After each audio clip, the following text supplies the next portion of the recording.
আমরা আসলে এই আধুনিক জমানায় এসে নতুন একটা মহামারীতে পড়ছি। এটা কোনো জীবাণু না, এটা হচ্ছে ক্ষমতার মহামারী। সারা দুনিয়াতে হাতে গোনা কিছু দেশ আছে যারা হচ্ছে জেনোসাইডকে প্রতিরোধ করতে গিয়ে যুদ্ধে ঝাঁপ দেয় এবং একটা স্বাধীন রাষ্ট্র কায়েম করে ফেলে। হুমায়ুন আহমেদের যদি শ্যামল সিনেমায় এরকম একটা অভিব্যক্তি দেখবো যে রিয়াজ যে ক্যারেক্টার অভিনয় করেন, তো সেই ক্যারেক্টার উনি বলতেছেন যে আমি চাই না যে পাকিস্তানটা ভাঙুক, কিন্তু তিনি যখন ভায়োলেন্সের মুখোমুখি হচ্ছেন, তিনি যখন প্রচুর লাশ দেখতে পাচ্ছেন, তিনি তখন বলতেছেন ফাইন আমি যুদ্ধে যোগ দেবো। আমার প্রবন্ধের বিষয় হচ্ছে গণহত্যা, অস্বীকারের প্রবণতা এবং বাংলাদেশের রাজনৈতিক পরিসর। আমি আসলে প্রবন্ধ পাঠ করবো না, আমি আসলে আমার ইয়েটা জাস্ট বলি, এটাই মনে হয় ভালো হবে। অস্বীকারের প্রবণতা বলতে আমি আসলে ডিনায়ালিজম বুঝাচ্ছি, কিন্তু তার আগে আমি একটু গণহত্যায় আসি। সাম্প্রতিক বাস্তবতায় দাঁড়ায় আমাকে আসলে শুরুতেই দুইটা নুক্তা দেওয়া দরকার। একটা হচ্ছে এই মুহূর্তে আমরা গণহত্যা শব্দের যে ব্যবহার দেখতে পাচ্ছি, সেখান থেকে দাঁড়ায় আসলে একটু সচেতন হওয়াটা জরুরি, কিংবা আমার জন্য জরুরি অত্যন্ত আজকে বলার জন্য। এটা হচ্ছে গণহত্যা আমাদের এখানে দুইটা অর্থে ব্যবহৃত হয়। একটা হচ্ছে পলিটিক্যাল রেটরিক করতে, বিশেষত এক জায়গায় যদি একের অধিক কিংবা অনেক মানুষ মারা যান, রাষ্ট্রীয় বাহিনীর হাতে যদি অনেক মানুষ মারা যান, তাহলে হচ্ছে সেটাকে গণহত্যা। সেটার ইংরেজি শব্দ অনেক সময় ম্যাসাকার অর্থে এটা ইউজ করি, কিংবা হত্যাযোগ্য, এই অর্থে গণহত্যা। পলিটিক্যাল রেটরিক হিসেবে বাংলাদেশে খুবই জনপ্রিয় 60-এর দশক থেকে শুরু করে এখন পর্যন্ত। আরেকটা হচ্ছে একেবারে কংক্রিট আইনি ভাষা, জেনোসাইড অর্থে। তো বাংলাদেশে আসলে দুটোই প্রচলিত আছে। আমি যতদূর বিশ্বাস করি এইখানে যে গণহত্যা দিবসটা আছে শিরোনামের মধ্যে, এটা আসলে দিবস হিসেবে ঘোষণা করা, এটা মূলত 71কে কেন্দ্রে রেখেই, কিংবা 71-এর 9 মাস 25শে মার্চ থেকে শুরু করে 16ই ডিসেম্বর পর্যন্ত সেই সময়কালকে কেন্দ্রে রেখে। তো সেটা আইনি ভাষায় আসলে জেনোসাইডের অন্তর্ভুক্ত। আর বর্তমানে আসলে আমরা পলিটিক্যাল রেটরিকে যেটাকে গণহত্যা বলতেছি, এইটা আসলে ঠিক জেনোসাইড অর্থে গণহত্যা না। তো এই কারণ হচ্ছে ডিনায়ালিজমে যখন যাবো তখন আমরা একটু মার্চ করবো আলোচনাটাকে, কিন্তু তার আগে হচ্ছে এই সতর্কতা দরকার, না হলে হচ্ছে গুলিয়ে ফেলার একটা সম্ভাবনা আছে ক্যাটাগরিক্যালি। তো কেন 24টা গণহত্যা বলছি না, এটাতে এই বিষয়ে একটু পরে আমরা আলোচনা করব। দ্বিতীয় জায়গাটা হচ্ছে যে আসলে এই যে বাংলায় যে গণহত্যা ব্যবহারটা আমি কেন করতে চাচ্ছি না, এটা হচ্ছে জেনোসাইড শব্দের বাংলা অর্থ হিসেবে ডিকশনারি থেকে শুরু করে আমাদের এখানে সব জায়গায় গণহত্যাই বলা হয়, কিন্তু গণহত্যার বাংলার একটা মুসিবত আছে। মুসিবতটা হচ্ছে যে আন্তর্জাতিক আইনে জেনোসাইড শব্দের, জেনোসাইড যে ক্রাইম হিসেবে সে 1948 সালে জেনোসাইড কনভেনশনে এটাকে যে অপরাধ হিসেবে ঘোষণা করে, সেখানে সংজ্ঞাটা খুবই স্পেসিফিক, এবং এই অপরাধটা হচ্ছে একদম গ্রুপ স্পেসিফিক। মানে হচ্ছে 4টা গ্রুপ নির্ধারণ করা আছে: রিলিজিয়াস, এথনিক্যাল, রেশিয়াল অ্যান্ড ন্যাশনাল। এই 4টা গ্রুপের কোনো সদস্যকে আমি যদি ইন্টেনশনালি তাকে ধ্বংস কিংবা আংশিক ধ্বংস করার নিয়তে আমি যদি কয়েকটা কর্মকাণ্ড করি, সেই কর্মকাণ্ডগুলো কী কী? একদম 5টা ফিক্সড কর্মকাণ্ড আছে। একটা হচ্ছে হত্যা করা, আরেকটা হচ্ছে মানসিক কিংবা শারীরিক ক্ষতি সাধন, আরেকটা হচ্ছে জোরপূর্বক জন্ম নিয়ন্ত্রণে বাধা দেয়া, আরেকটা হচ্ছে যে এক গোষ্ঠীর সদস্যকে আরেক গোষ্ঠীতে স্থানান্তর করা, যেটা অস্ট্রেলিয়াতে ঘটছে। তো এইরকম অনেকগুলো কাজ, মানে এরকম 5টা কাজকে আসলে যে কোনো একটা যদি ঘটে তাহলে সেটাকে গণহত্যা বলা হয়, মানে জেনোসাইড বলা হয়। এখন খেয়াল করে দেখেন, এই 5টার মধ্যে প্রথমটা হচ্ছে আসলে হত্যা সম্পর্কিত। এখন আমাদের বাংলা ভাষায় আমরা যখন গণহত্যা বলি তখন শুধুমাত্র হত্যাটাই এখানে আসলে আইডেন্টিফাই হয়। Genocide as a whole crime, যেখানে আসলে হত্যা করা ছাড়াও আপনি মানে জেনোসাইড করতে পারেন। জেনোসাইডের জন্য নেসেসারিলি আপনাকে হত্যা করতে হয় না কাউকে। আসলে আপনি ধরেন অস্ট্রেলিয়াতে যেটা করছিল যে হচ্ছে এক জনগোষ্ঠীর একটা ধরেন আপনার এথনিক্যাল কিংবা গোষ্ঠীর সদস্যদেরকে কিংবা বাচ্চা কাচ্চাদেরকে নিয়ে আপনি আরেকটা গোষ্ঠীকে জোর করে নিয়ে দিলেন, হ্যাঁ, তার পুরো আইডেন্টিটি ধ্বংস হয়ে যায় তখন। সো এইটা হচ্ছে জেনোসাইডের অন্তর্ভুক্ত। এটার জন্য কাউকে আসলে হত্যা করতে হয় না তাকে। সো এই কারণে বাংলাদেশে আসলে জেনোসাইডের বাংলা হিসেবে গণহত্যা হয় কি না এটা নিয়ে একটা তর্ক আছে। অনেকেই হচ্ছে গোষ্ঠী নিধন কিংবা এই টাইপের শব্দ ইউজ করেন। আমি আসলে এই বিপত্তিটা এড়ানোর জন্য আমি জেনোসাইডই রাখবো। তবে এই আলোচনাতে আমি যখন গণহত্যা বলবো, আমি আসলে জেনোসাইড অর্থেই বলবো। এখনকার পলিটিক্যাল রেটরিকে যে গণহত্যাটা বলা হচ্ছে, আমি আসলে এটা বুঝাবো না। এটা আসলে শুরুতেই একটু বলে দিলাম, কারণ হচ্ছে বর্তমান বাস্তবতায় দাঁড়ায় কিংবা বর্তমানে আমাদের বাংলাদেশের যে 24-এর সহিংসতার পরবর্তী যে বাস্তবতা, সেখানে এটা খুব জরুরি। জেনোসাইড আমরা জানি যে আসলে প্রাক আধুনিক জমানাতেও প্রচুর পরিমাণ নজির পাওয়া গেলেও আমরা এই মুহূর্তে যেভাবে জেনোসাইড বুঝি, এটা আসলে একেবারেই একটা আধুনিক ফেনোমেনন। বিশেষত এইসব টেকনোলজি আসার পরে, উপনিবেশনের ফলে, আধুনিক রাষ্ট্র জাতিরাষ্ট্রের উদ্ভবের ফলে জেনোসাইডের যে পরিমাণ আপনার বিস্তার করছে, সেটা আসলে অকল্পনীয়। অকল্পনীয় কোন জায়গা থেকে? ধরেন হলোকাস্ট যখন হয় তখন পর্যন্ত হচ্ছে সবাই বলতেছেন যে আমরা একটা নামহীন অপরাধের মুখোমুখি পড়লাম। ঠিক এই সময় হচ্ছে জেনোসাইডের নামকরণ করা হচ্ছে, আর এই শতক শেষে গবেষকরা বলতেছেন যে আমরা সেঞ্চুরি অফ জেনোসাইড পার করে ফেললাম। মানে গত 1 শতকে এত বেশি পরিমাণ জেনোসাইড এই শতক দেখছে, হেরোনামা থেকে শুরু করে আর্মেনিয়া হয়ে holocaust, Bangladesh, east Timor, Cambodia, Rwanda, even Rohingya এবং আজ পর্যন্ত ফিলিস্তিন পর্যন্ত যে আসলে এইটা একেবারেই আধুনিক একটা প্রবঞ্চ। এখন আধুনিক প্রবঞ্চ কোন অর্থে বলতেছি, যে একটা কোর বৈশিষ্ট্য হচ্ছে যে আগে যখন কোনো হত্যাযোগ্য কিংবা চালানো হইতো সেখানে কে প্রশ্নের চেয়ে কোথায় হচ্ছে এটা প্রশ্ন, যে আমি এই জায়গাটা দখল করবো, ওকে ফাইন, এদেরকে আমি উচ্ছেদ করবো। কিন্তু এখন হচ্ছে গোষ্ঠীটা খুবই সম্পর্কিত, যে আমি কাকে মারবো আসলে। ফলে এই প্রশ্নটা এই পুরো দুই জমানার ভায়োলেন্সের মধ্যে একটা বিরাট পার্থক্য ঘটায় দেয়। ইভেন আমরা হচ্ছে গত 100 বছরে যদি দেখি, আর একটা অদ্ভুত ঘটনা ঘটে। একটা হচ্ছে হেরোরামার জেনোসাইড যেমন হচ্ছে হলোকাস্টের পূর্বসূরি হিসেবে কাজ করে, এমনকি গবেষকরা এটাও বলেন যে আসলে হলোকাস্টের যিনি হচ্ছে বিভিন্ন কনসেন্ট্রেশন ক্যাম্প বানাচ্ছেন তার আব্বা আসলে তিনি এককালে, এবং তার পিতাও হেরোরামা, নামিবিয়াতে যখন জেনোসাইডটা হয় জার্মানি চালাচ্ছে, তখন সেই কনসেন্ট্রেশন ক্যাম্প এক্সপেরিমেন্ট ওইখানে করা হয়। ফলে অনেকেই এটা বলেন যে হচ্ছে জার্মানিতে যে হলোকাস্টটা হচ্ছে সেটা আসলে আর্মেনিয়া এবং হচ্ছে হেরোরামার যুক্তিকে ইউজ করে কিংবা তার কলাকৌশল ইউজ করে। আবার অন্যদিকে আমরা এই সময় দেখতে পাচ্ছি ফিলিস্তিনে যখন হচ্ছে তখন আবার হচ্ছে হলোকাস্টকে নানাভাবে ইউজ করা হচ্ছে। একটা বড় লজিকই আছে এরকম, যে আসলে যে ইহুদি জনগোষ্ঠী সে নিজে হলোকাস্টের শিকার হয়েছে, তার দ্বারা কি আসলে জেনোসাইড চালানো সম্ভব? ফলে সে ওয়ার টাইম করতে পারে কিন্তু জেনোসাইড দ্বারা সম্ভব না। এটা হচ্ছে খুবই ডমিনেন্ট একটা ভিউ আছে এখানে।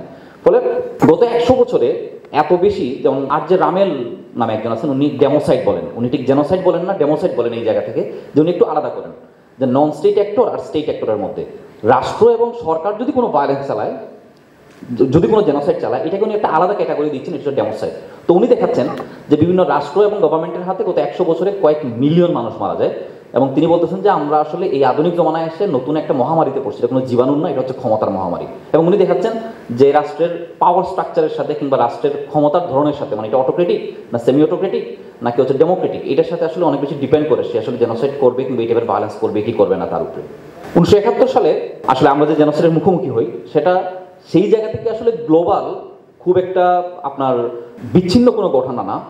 গত 100 বছরে সারা দুনিয়াতে, বিশেষ করে হচ্ছে পোস্ট কলোনিয়াল স্টেটগুলোতে যে ধরনের জেনোসাইড হচ্ছে তারই আসলে একটা গ্লোবাল ফেনোমেনার অংশ হিসেবে এটা।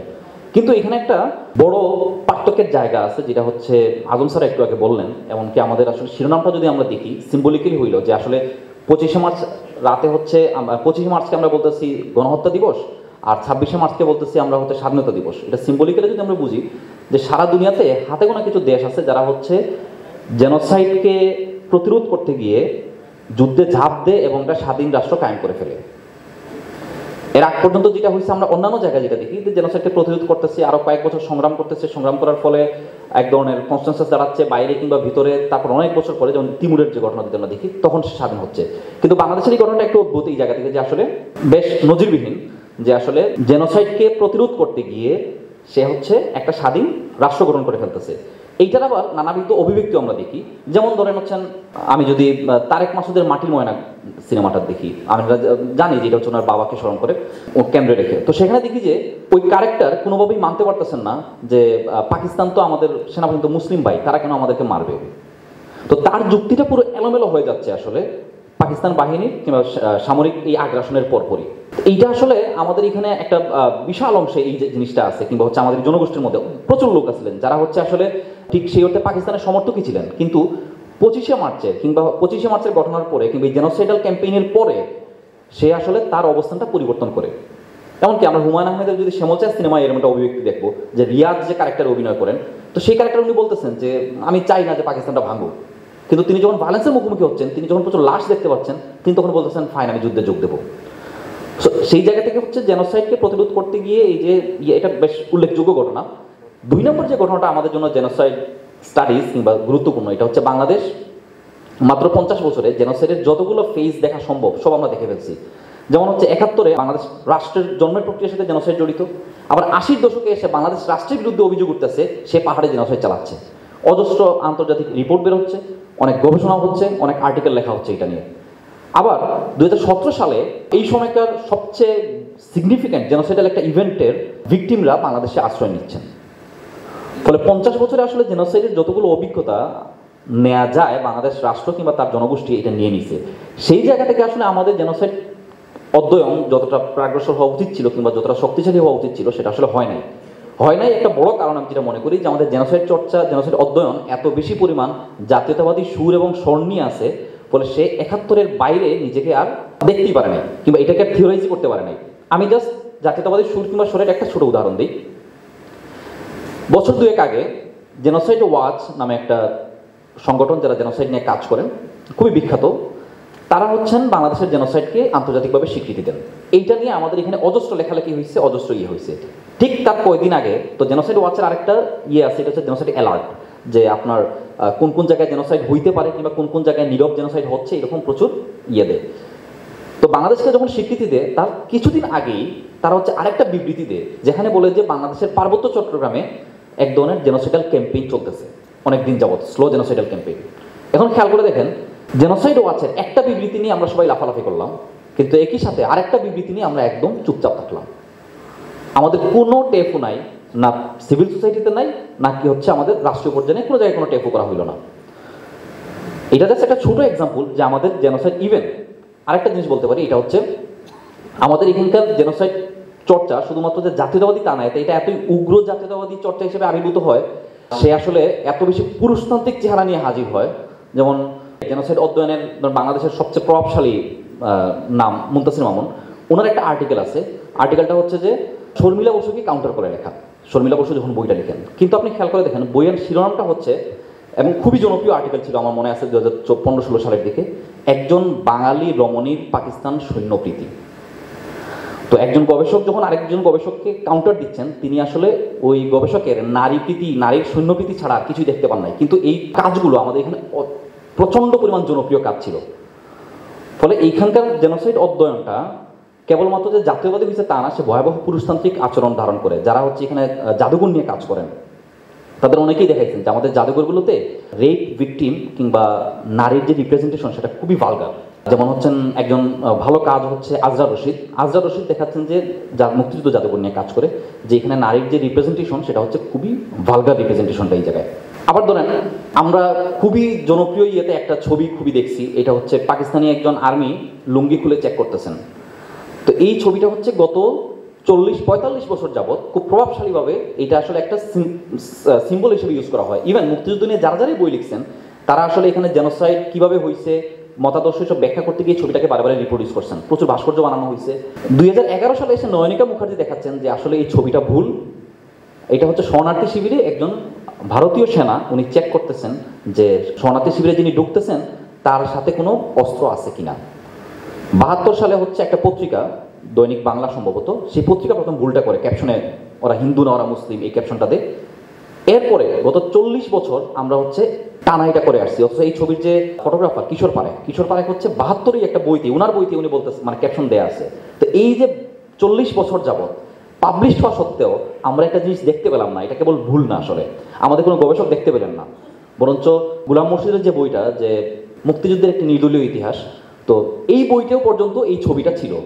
তো এরকম প্রবল জনপ্রিয় সাহিত্যে এই ছবি এতবার রিপ্রডিউস হয়েছে 40 বছর, এটা আসলে, এবং এত সচেতন গবেষকদের দ্বারা, এটাকে আমি আসলে শুধু ভুল বলতে রাজি না।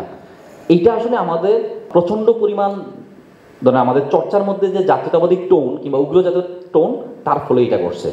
যে কারণে আমরা আসলে এখানে কখনোই যে অর্থে গণহত্যা অধ্যয়নটা কিংবা জেনোসাইড স্টাডিজটা জনপ্রিয় হওয়ার কথা ছিল কিংবা শক্তিশালী হওয়ার কথা ছিল, তা আসলে এখানে হয় নাই। আমি এবার হচ্ছে আসলে জেনোসাইডের এই জায়গা থেকে আমি অন্য একটা জায়গায় ঢুকতে চাই, এটা হচ্ছে ডিনায়ালিজমে। কেন ঢুকতে চাই? কারণ স্যারও যেটা বললেন একটু আগে, যে গত 50 বছরে যদি আমরা দেখি যে জেনোসাইড কিংবা মুক্তিযুদ্ধ আমাদের আসলে এখানে অতীত না, আসলে একটা দৈনন্দিন বাস্তবতা কিংবা একটা দৈনন্দিন স্মৃতি। আনাম জাকারি একটা বই লিখছিলেন, উনি ওনার বইতে বলতেছেন ফিল্ড স্টাডিতে এসে, যে আমি যখন এয়ারপোর্ট থেকে নেমে ঢাকা বিশ্ববিদ্যালয়ে আসি আমার মনে হচ্ছিল আমি একটা জাদুঘর দিয়ে আসতেছি। কারণ ঢাকা শহরের সবখানে এত বেশি মুক্তিযুদ্ধের ভাস্কর্য বলেন, সিম্বল বলেন, সবকিছু এত বেশি। এটা বললাম এই কারণে যে আসলে মুক্তিযুদ্ধ আমাদের এখানে কিংবা গণহত্যা জেনোসাইড এত বেশি দৈনন্দিন বাস্তবতা, এবং আমাদের রাজনৈতিক পরিসরে এটা এত বেশি বিবাদমান একটা ইস্যু। একদিকে কনসেনসাস যেমন আছে এবং একদিকে একটা বিবাদমান ইস্যু হিসেবে আছে। ফলে এই জায়গা থেকে আসলে এই স্মৃতির জায়গাতে, এবং হচ্ছে আমি এইখান থেকে আসলে ঢুকবো যে ডিনায়ালিজমের আলাপটাতে, যে জেনোসাইড ডিনায়ালটা আসলে কিভাবে হয়। জেনোসাইড স্টাডিজে ডিনায়ালিজম হচ্ছে খুব বড় একটা অংশ আছে। যারা হচ্ছে জেনোসাইডকে একটা প্রক্রিয়া হিসেবে ব্যাখ্যা করেন, মানে একটা ধাপে ধাপে হয়, তারা সবাই ডিনায়ালিজম কিংবা ডিনায়ালটাকে হচ্ছে একটা অবিচ্ছেদ্য এবং অন্তর্গত একটা ধাপ বলে স্বীকার করেন। এর মধ্যে সবচেয়ে বড় স্কুল হচ্ছেন গিয়া doctor Gregory H Stanton, genocide ওয়াচের প্রতিষ্ঠাতা। উনি 10টা ধাপ, আগে 8টা দিয়েছিলেন, পরে 10টা ধাপ দিয়েছেন। সেখানে হচ্ছে লাস্টের স্টেপটা হচ্ছে ডিনায়াল। আর